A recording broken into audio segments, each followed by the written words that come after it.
Currently on this fine fresh Monday morning, and we're going to do a full service on an Audi A3 diesel.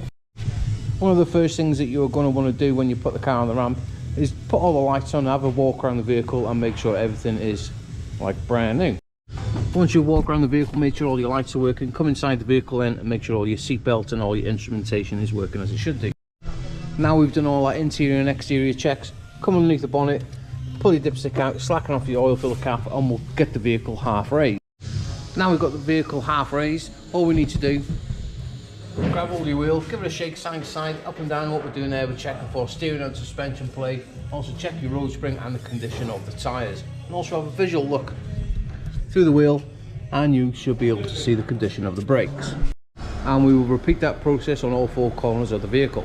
Now we're underneath the vehicle, let's get this belly pan off. Now we've got the belly pan off, get yourself a 19mm and a lovely little receptacle, get your sun plug backed out and let your oil drain.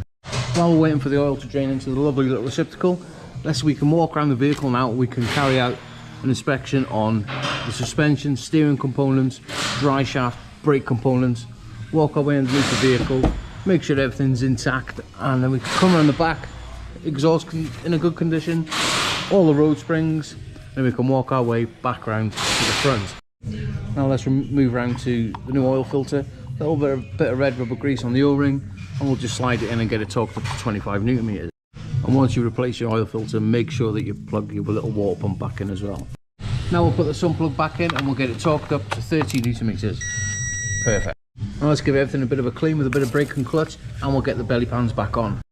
Now we're back underneath the bonnet, let's get some oil poured in it. Now the oil's been put back in, I've started up, let the oil level settle. While I'm doing that, I will jump round and we'll change this fuel filter, T20s, and we'll get it off.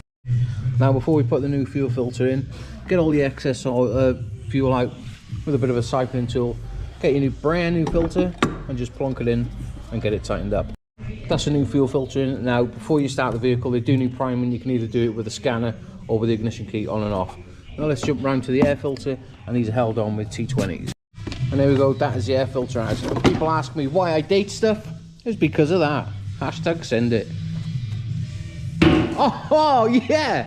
Before we put the brand new air filter back in, get your airline, a nice blowout. Now let's check the condition of the brake fluid. Oh, turn it on. That is perfectly healthy. And that is everything that we have done underneath the bonnet: fuel filter, coolants check, brake fluid, screen wash, engine oil, air filter. And we don't need to check the battery because I bought a brand new one on it not so long ago. Now all we've got to do is make it look like brand new. Just like that. All we've got to do now is get in the car and change the cabin filter. Now the cabin filters in these Audis are very simple to change. Just behind the glove box and a little plastic cover, pull it out and it is behind there. But before we put the new one in, get yourself a little bit of smelly and give it a little bit of a spray. Always get complimented on that.